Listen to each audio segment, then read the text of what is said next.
Let us look at what we got on tap for next week.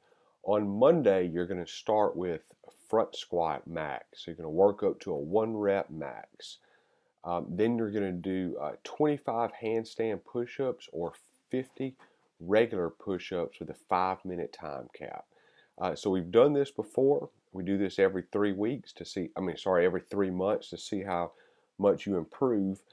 So we want to hold these to a standard. So if you can do um, one handstand push-up, that's what I want you to do. Even if you can only do 3 or 4 handstand push-ups, I want you to get as many of those as you can in 5 minutes. Don't try to scale it so you can get more. I really want you to see how many you get in 5 minutes, so you can either see how much you improved, or if you've never done this, you can see how much you improve when we do it again in 3 months. So I have a few notes there. You can use an ab mat with no plates. That's fine, even though it is a little bit of a height rise. That's still okay. It doesn't affect you much. Um, and then um, let's see. If you can do one perfect push-up, but not handstand push-ups, do push-ups. So, if you're just absolutely not even close to getting a handstand push-up, then do 50 regular push-ups, um, as many as you can, and really shoot for perfect ones. So, not on your knees. Again, it's the same kind of concept. Like if you can only get 5 on your knees in 5 minutes, five not on your knees in 5 minutes, then do that. But don't scale any of this just so you can get more reps. Then we're going to row 500 meters for time. 500 meters doesn't take a long time to row. People are going to be finishing it in under 2 minutes. Most will finish it in under 3 minutes, but don't let it deceive you. Today is going to be a very, very good workout because it really taxes a whole lot of different types of movements and systems. So we're going really, really heavy, then we're going really, really intense, and then we're going for a lot of skill. On Tuesday, we're going to do deadlift, work up to a 1 rep max. You're going to work up to a 1 rep weighted pull up. In the past, I've mentioned this that you may not be able to get your exact weight on pull ups, but get as close as you can. I say you can't get exact because we do have a pull up weight belt that you can add weight to. Um, but some people will be using dumbbells, and it's just it's hard. It's hard to hold a dumbbell and a 5 pound plate and a little 1 pound plate all in between your feet. So we're going to do the best we can to get a weighted pull up. Then you're going to complete for time 21, 15, 9 a kettlebell snatch and box jumps. This is another one that we repeat every 3 months to see how you improve. So in all of this, make sure you're recording your scores, and we'll have it to where you can record it neatly on the board, and at the end of the week you can take a picture of the board. On Wednesday, we're going to do vertical jumps. So you're going to stand against the wall, stretch your hand out, measure where your hand is, and then jump, touch it with touch the wall with the same hand.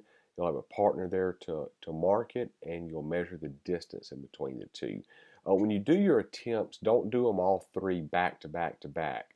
Do an attempt, go get back in the back of the line, let a few other people go, then do an attempt. Kind of look at it as if you're going for a max lift and you're really getting rest in between each. Um, then you're going to power clean. You're going to work up to a 1 rep max there. And then we have a tester here that we do every several months. And you're going to spend 2 minutes getting as many reps as you can of back squat with 50% of your 1 rep max. Um, and you can take this from the rack. You're going to rest exactly a minute, and in 2 minutes, you're going to do as many pull ups as you can.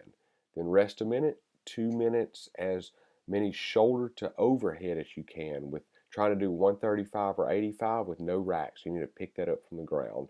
And then 2 minutes max calorie row. And then you'll see how you figure your score down there. I wrote as total reps plus the calories. And let's see, any notes on here?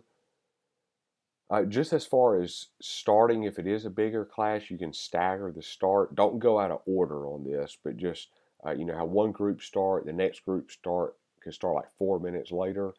Even if the class is not too big, you may want to do that anyway, so you don't have to pull out a ton of equipment everywhere. And on shoulder to overhead, if you can get that weight, even just a couple times, go ahead and use that weight. But if not, you can definitely go ahead and scale that. But kind of like in the other things earlier in the week, don't scale it just so you can get more reps. I really want you to do it as best as you can to do it prescribed, even if it's only a couple reps. On Thursday, we're going to, with a partner, do a 2,000-meter row, 50 box jumps, and a 2,000-meter run. You can do it in any order, and you can split the work and exercises as necessary. So you could do a 500-meter row, then you can move on to 10 box jumps, then you could do a 500-meter run, and like keep cycling through that a few times. You can also spend this day to make up any tests that you missed earlier in the week. On Friday, we're going to test our bench press. We're going to test your overhead squat. And then you're going to do as many rounds as possible in 7 minutes of a 100-meter sled pull, push-ups, and a 200-meter run. On Saturday, we got a really fun workout before. I've done this workout before with a few guys. It's a great workout, and it's enjoyable, about as enjoyable as a 20-minute AMRAP can be. But you're going to do 2 muscle ups, 4 handstand push-ups, and 8 kettlebell swings. And now these can be scaled. So on the muscle ups, we're going to do, if you're not able to do a muscle up, you can do pull-ups. We'll have an equal number there. On the handstand push-ups, we just did regular push-ups yesterday, so we're not going to, the sub is going to be presses with the barbell instead of regular push-ups or handstand push-ups. Then if notice the kettlebell weight is heavier than we typically go, so if that's too heavy for you, just scale it back some. Remember, we want to keep really good form on these kettlebell swings. A lot of times when that kettlebell starts dropping back down, if it's too heavy, it jerks you down and causes you to round your back. So that was my dogs. It's a good thing I'm finishing up here. So I was saying, don't let that kettlebell round your back. All right, have a good week.